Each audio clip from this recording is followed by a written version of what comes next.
Assalamualaikum warahmatullahi wabarakatuh. Pada kesempatan kali ini melanjutkan materi dalam perkuliahan penginderaan jauh di program studi ilmu kelautan. Kita akan membahas materi klasifikasi multispektral. Nah, klasifikasi multispektral ini tentunya Anda sudah mempelajarinya terkait piksel dan warna. Maka klasifikasi multispektral ini adalah klasifikasi yang berdasarkan nilai kecerahan pada setiap saluran yang ditunjukkan oleh dalam diagram statistik, simpangan baku, dan lain sebagainya. Cara kerja algoritma klasifikasi multispektral pada prinsipnya adalah menandai setiap jenis objek hingga terlihat berbeda satu dari yang lain berdasarkan ciri-ciri nilai spektralnya sekaligus pada beberapa band atau saluran. Melalui visual space, pengelompokan objek ini dapat dilihat secara visual. Cara kerja algoritma klasifikasi adalah menerjemahkan penampakan visual tersebut menjadi parameter-parameter statistik yang dimengerti oleh komputer dan kemudian dieksekusi. Secara singkat, algoritma klasifikasi sederhana memuat langkah-langkah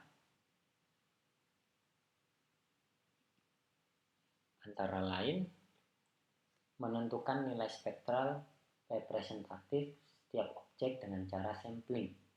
Nilai inilah rata tiap sampel yang akan dijadikan pegangan untuk pengenalan objek.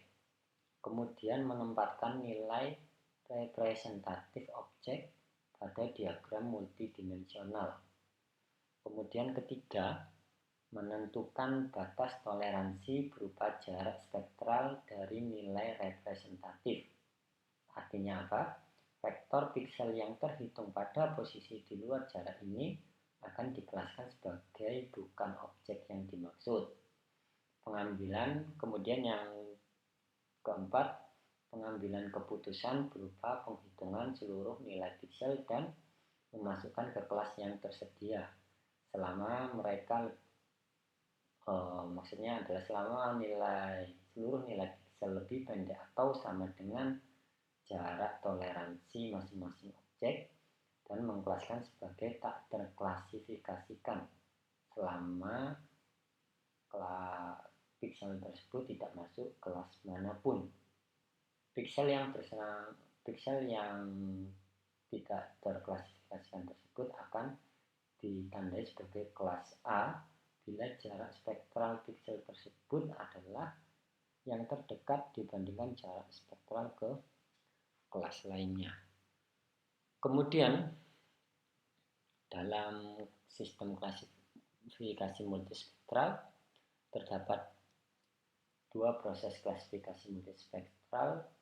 Tentunya ini dibantu dengan bantuan komputer yang terbagi menjadi dua jenis, yaitu klasifikasi terselia supervised klasifikasi, di mana ini adalah yang klasifikasi pertama, klasifikasi supervised atau klasifikasi terselia, di mana klasifikasi terselia meliputi sekumpulan algoritma yang didasari pemasukan contoh objek, dalam hal ini berupa nilai spektral, oleh operator.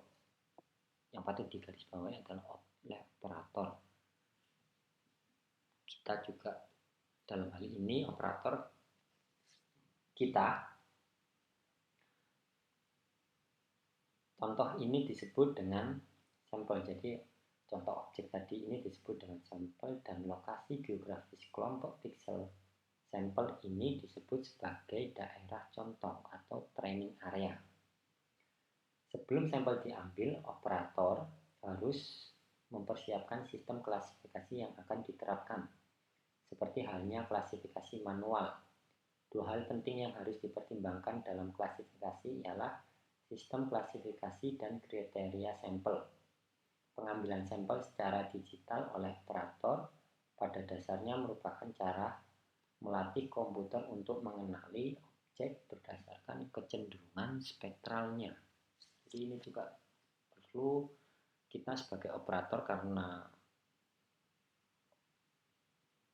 ada training areanya, operator juga harus benar-benar tahu. Oleh karena itu, dalam sistem klasifikasi perlu diperhatikan bahwa klasifikasi multispektral secara langsung hanya dapat diterapkan untuk pemetaan penutup lahan, land cover, dan bukan penggunaan lahan, land use.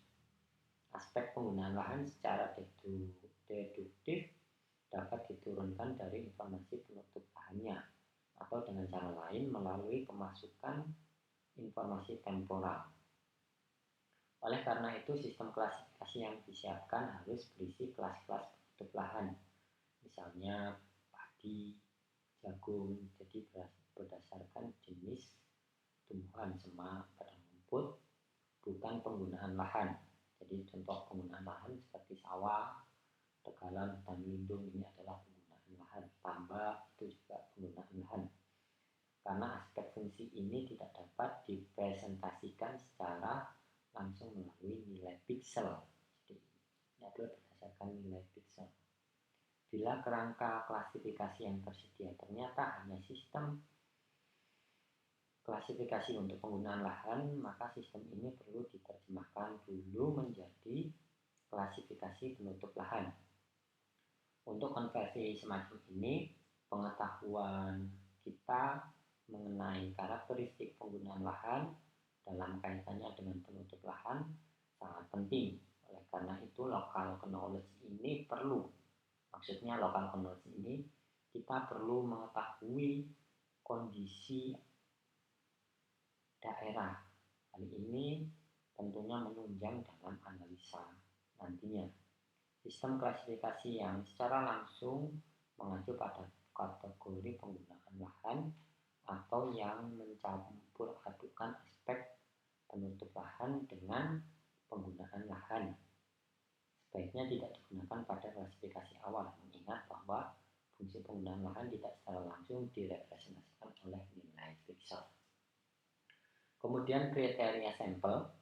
Sama dengan metode penelitian atau survei yang lain, sampel haruslah homogen. Homogenitas dari sampel dalam klasifikasi digital ditunjukkan oleh homogenitas nilai piksel pada setiap sampel. Artinya apa? Nilai simpangan baku kelompok piksel setiap sampel haruslah rendah untuk tiap saluran. Cara termudah untuk mengambil sampel yang memenuhi kriteria ini ialah dengan mengambil piksel-piksel murni. Pada luasan yang homogen, pengambilan piksel murni dapat secara mudah dilakukan dengan memilih piksel di bagian tengah penampakan objek melalui penampilan citra komposit warna yang baik. Homogenitas objek ditunjukkan oleh warna yang seragam. Di samping itu, kriteria statistik pun diperlukan untuk menilai sampel. Sampel yang baik tentunya mempunyai homogenitas nilai piksel yang tinggi yang ditunjukkan oleh kecilnya simpangan baku, bentuk histogramnya, dan tentu saja juga bentuk gugusnya yang mengelompok pada fitur space. Kemudian algoritma supervised ini terdiri atas yang pertama jarak minimum terhadap rata atau minimum distance to mean algorithm. Jadi dalam fitur space n dimensi menggambarkan saluran 1, 2, 3 sampai n dalam suatu sistem multispektral di mana tiap objek yang sama melalui sistem ini akan mempunyai nilai ganda pada saluran 1, 2, 3, dan n. Setiap piksel dapat diplot pada ruang spektral dan diukur jarak spektralnya terhadap suatu pixel sampel acuan.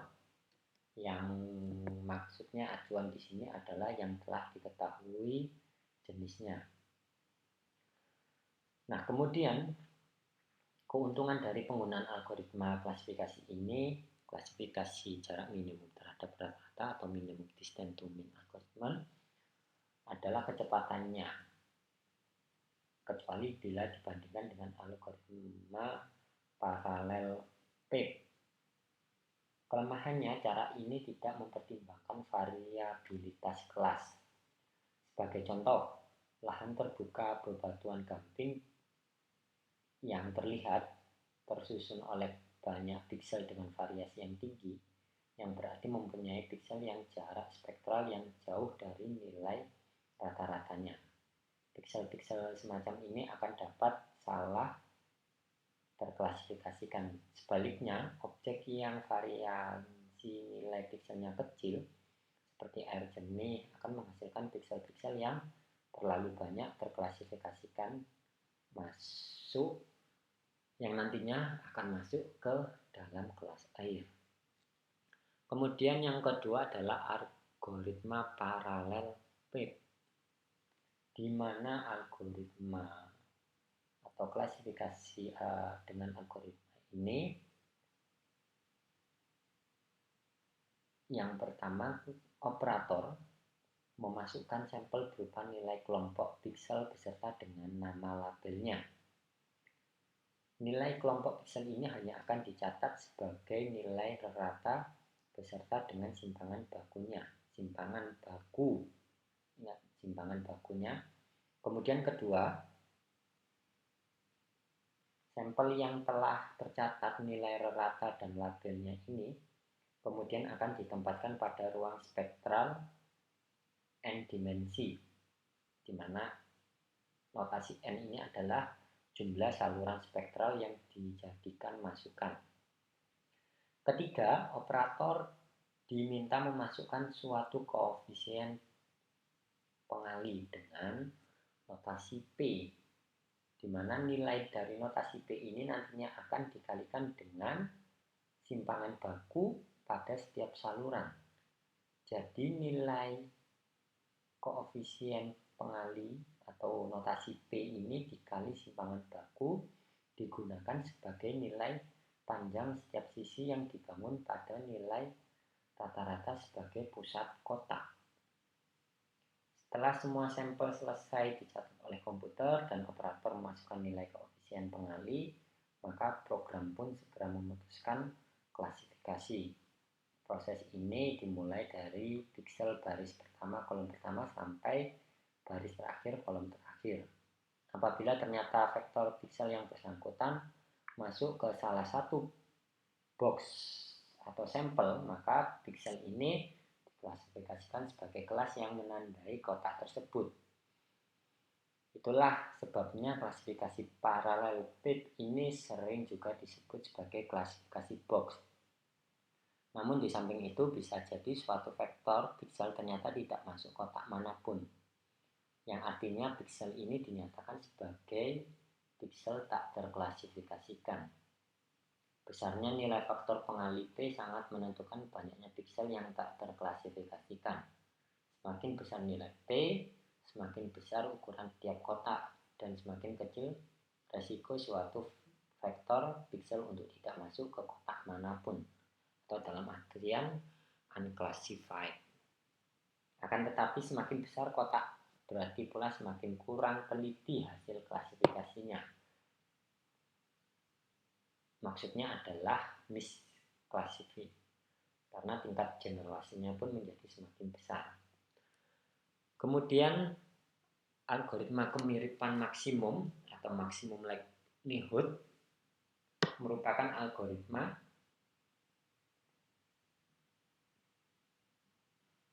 yang dalam hal statistik ini paling bisa dikatakan baik.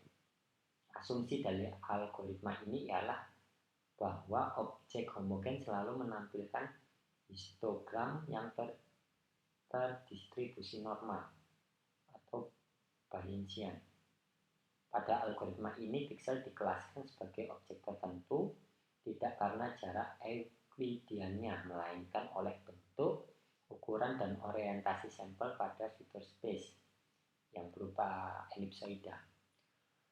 Dalam hal memutuskan klasifikasi dibutuhkan informasi statistik berupa rata dan simpangan baku setiap sampel, serta variansi ragam dan kovariansinya. Rata simpangan baku tiap sampel secara otomatis tersimpan pada waktu melakukan pengambilan sampel. Nilai vektor rata menentukan posisi elipsoida sampel pada vector space. Ukuran elipsoida ditentukan oleh variasi pada tiap saluran, sedangkan bentuk dan orientasi elipsoida tersebut ditentukan oleh kovariannya. Nah,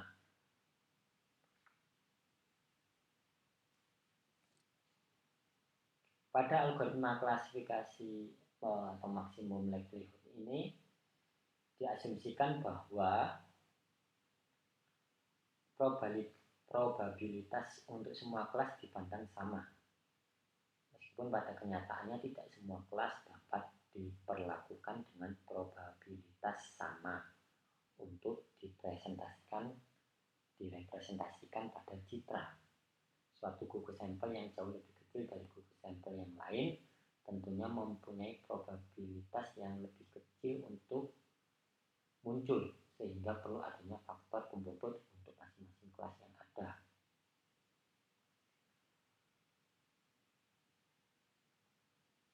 Nilai probabilitas dinyatakan pada sumbu set, bisa digambarkan dalam ruang dua dimensi. Distribusi sampel dalam cara pandang kemiripan maksimum atau maksimum likelihood ini sebagai garis kontur ekuiprobabilitas.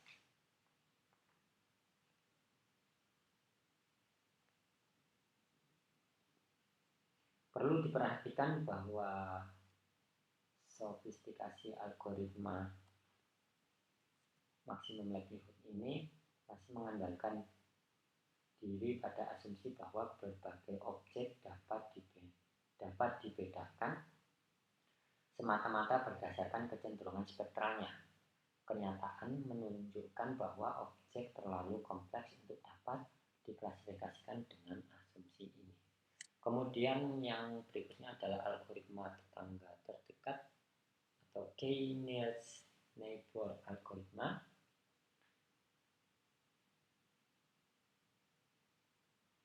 Jadi algoritma ini dipandang sebagai salah satu variasi dari prinsip maksimum likelihood non-parametrik. Jadi dari algoritma non-parametrik maksimum likelihood, di mana keputusan bahwa suatu nilai vektor pixel masuk pada salah satu kelas ditentukan oleh sejumlah K-sampel terdekat pada vector space-nya. Biasanya nilai K ini bernilai 3 atau 5. Oleh karena itu, algoritma ini sering pula dipandang sebagai cara pengambilan keputusan yang demokratis, dalam tanda kutip demokratis. Di samping itu, algoritma tetangga terdekat juga menggunakan suatu pendekatan nilai ambang jarak spektral pada vector space dalam mencari sampel-sampel tetangga yang dijadikan rujukan. Nilai ambang ini disebut radius pelacakan, searching radius. Radius pelacakan ini juga menentukan fungsi penghalusan histogramnya, histogram smoothing namanya. Nah, kemudian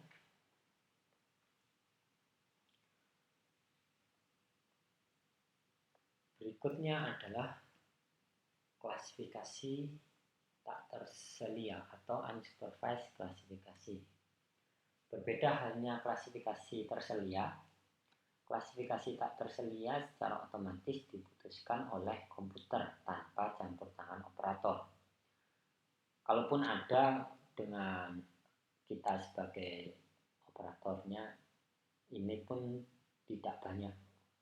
Jadi memang hampir bisa dikatakan 99,9% 95-99% ini yang menentukan adalah komputer. Proses ini sendiri merupakan suatu proses iterasi atau pengulangan sampai menghasilkan pengelompokan akhir gugus spektral. Campur tangan operator terutama setelah gugus spektral terbentuk, yaitu dengan menandai tiap gugus sebagai objek tertentu. Oleh karena itu, teknik klasifikasi semacam ini disebut teknik klasifikasi posteriori setelah fakta, atau setelah fakta sebagai lawan dari klasifikasi. A priori mendahului fakta.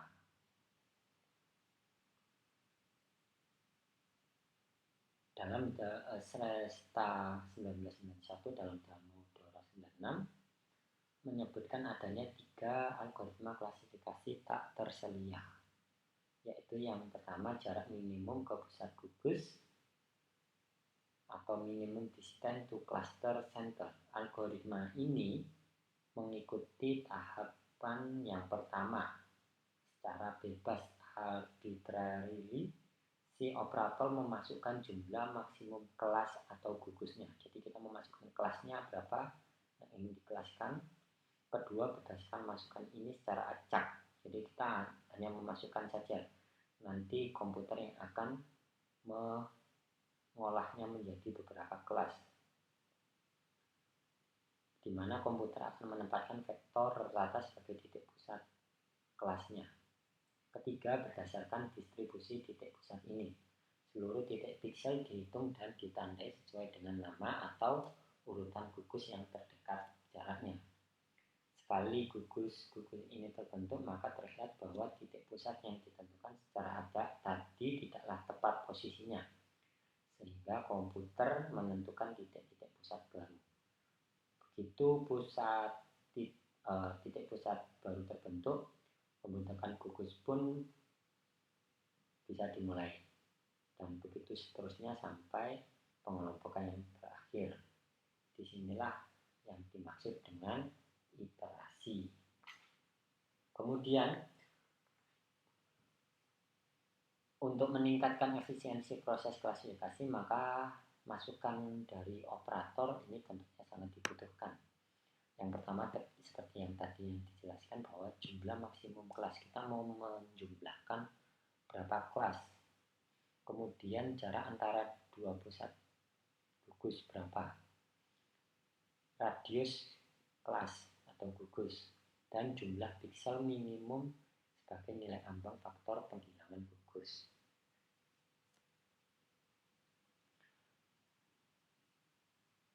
Kemudian yang berikutnya adalah penggugusan statistik.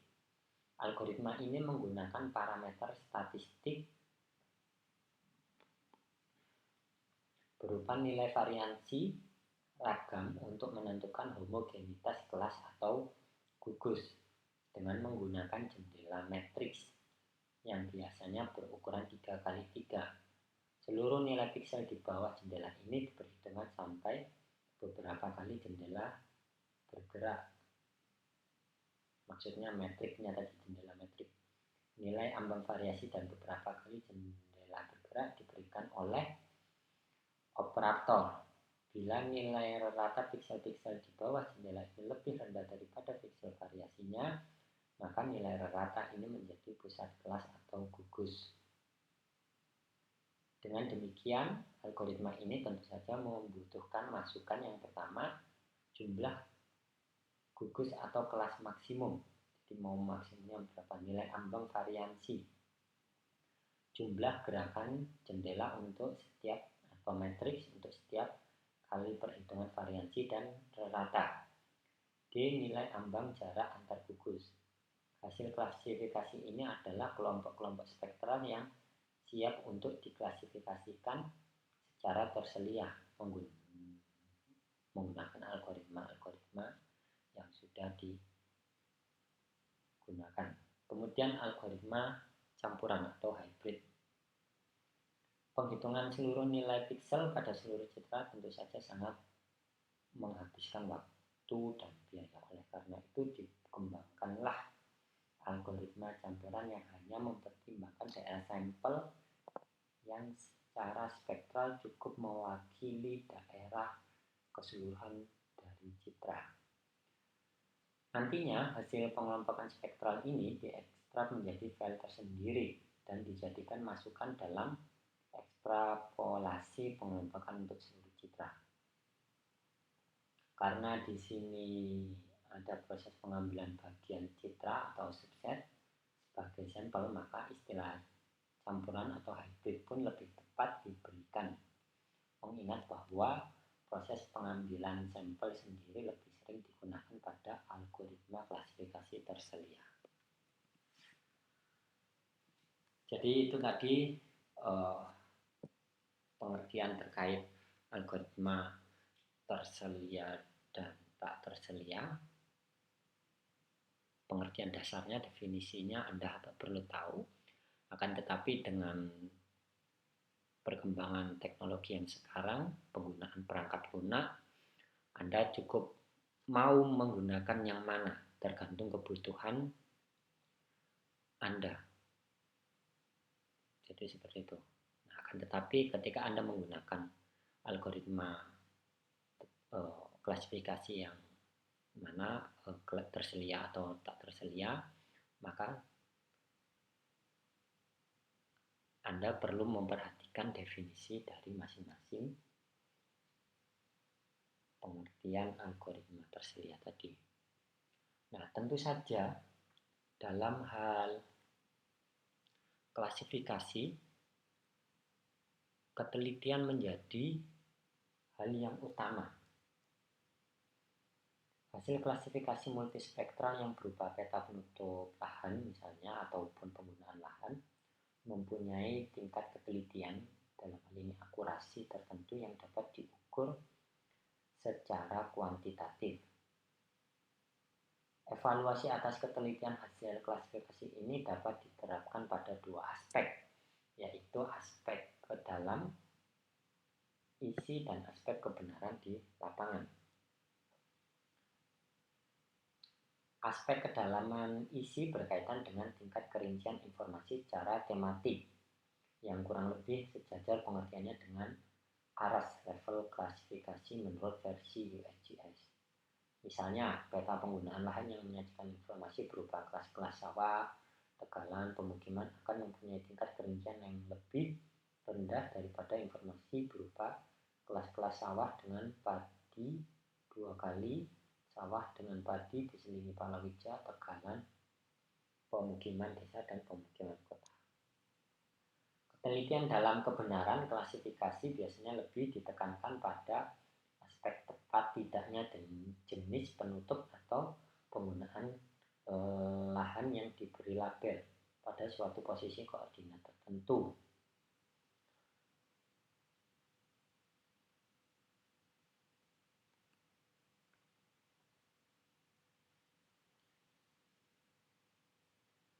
Misalnya piksel pada poin A di sumbu X dan Y menurut hasil klasifikasi multispektral adalah hutan, dan hasil pengujian di lapangan pada posisi sumbu X dan Y adalah kebun campuran dengan kerapatan tinggi. Hal ini tentu saja dapat diartikan bahwa hasil klasifikasi piksel pada poin A di sumbu X dan Y tersebut tidaklah akurat. Hingga saat ini metode kuantitatif sudah banyak dikembangkan dalam hal ketelitian untuk klasifikasi lebih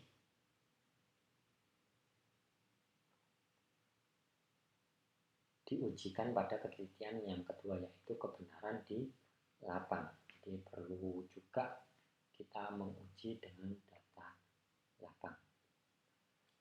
Nah, metode uji ketelitian sebenarnya terdapat dua varian metode uji ketelitian secara statistik.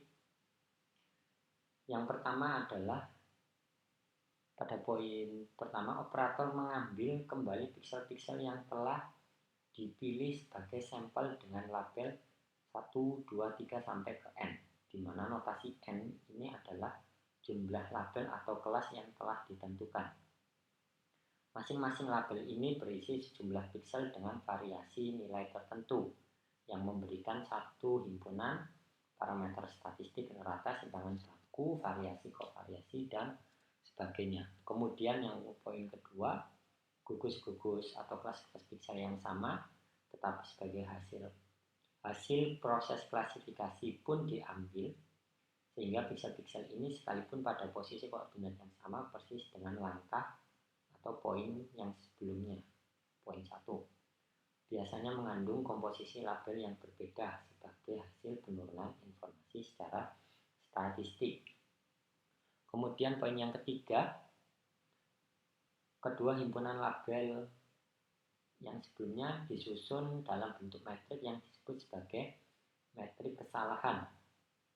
Nah, ini nanti akan dijelaskan, di mana himpunan pada langkah pertama atau langkah A disebut sebagai label data acuan atau label data lapangan dan himpunan pada langkah. Kemudian B disebut sebagai label hasil klasifikasi. Ketelitian keseluruhan hasil klasifikasi dapat dihitung dengan metode pada tabel ini yang dinyatakan dalam persen. Seperti yang telah dinyatakan oleh dalam uji ketelitian oleh Meter 1987 dalam Denodoro 1996, jelas bahwa metode pengujian semacam ini ada keraguan karena secara logis tidaklah mungkin menerapkan pengambilan sampel dan pengujian berdasarkan himpunan data, dalam hal ini gugus-gugus piksel yang sama. Dengan kata lain, dibutuhkan suatu himpunan data yang independen. Varian kedua dari metode pengujian ketelitian klasifikasi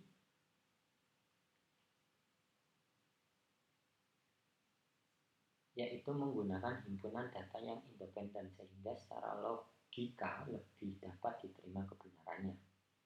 Sebagai himpunan data independen dapat digunakan foto udara yang sama. Jadi ada dua foto udara yang sama ataupun peta yang sudah ada. Kemudian peta hasil klasifikasi multispektral dalam bentuk transparansi itu pun ditumpang susunkan di atas rujukan dan dilakukan pembandingan piksel demi piksel. Nah, metode kedua dijelaskan oleh Short dalam Denodoro 1996. Sebenarnya dapat diterima secara logis, dan tentu saja mungkin bagi orang yang baru belajar akan mengalami kesulitan dalam prakteknya. Misalnya foto udara atau peta base map-nya itu masih perlu direktifikasi agar mempunyai sistem proyeksi yang sama dengan citranya.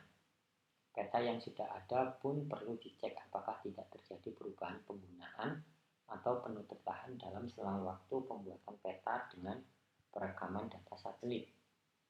Masalah-masalah teknis semacam ini dapat diatasi dengan melakukan pemilihan lokasi pengujian secara purposif, yaitu dengan memilih daerah yang relatif tetap, tidak berubah pada selang waktu tertentu, baik berdasarkan foto udara, peta maupun pengukuran lapangan, dan kemudian memindahkan informasi rujukan itu secara cermat pada peta dasar serta mengubahnya ke dalam format digital yang dilengkapi dengan transformasi koordinat.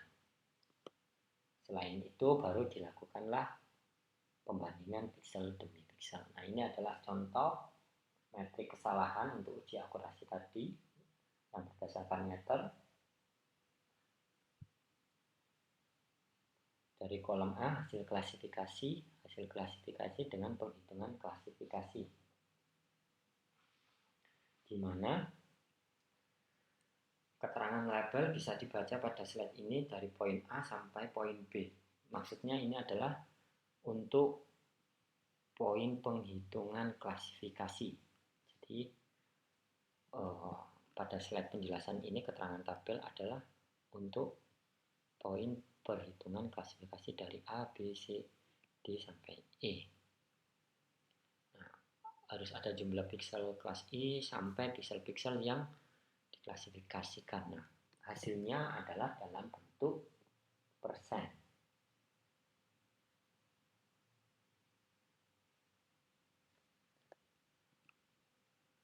Kemudian implikasi hasil uji ketelitian. Jadi apa arti 90%, 99% ataupun akurasi tinggi? Nah, ini berbeda pendapat pada setiap bidang. Contoh misalnya jika bidang geologi, tentunya ini harus menuntut ketelitian yang lebih tinggi untuk klasifikasi tipe batuan, karena kelas-kelas ini merekomendasikan lokasi-lokasi, misalnya lokasi yang rentan atau daerah pengeboran yang membutuhkan biaya mahal. Nah, ini akurasi ketelitian yang tinggi lah yang dimaksud dengan hasil klasifikasi atau akurasi yang tinggi. Berbeda dengan ahli di bidang pertanian misalnya, bisa menggunakan klasifikasi atau akurasi 90% untuk tanaman.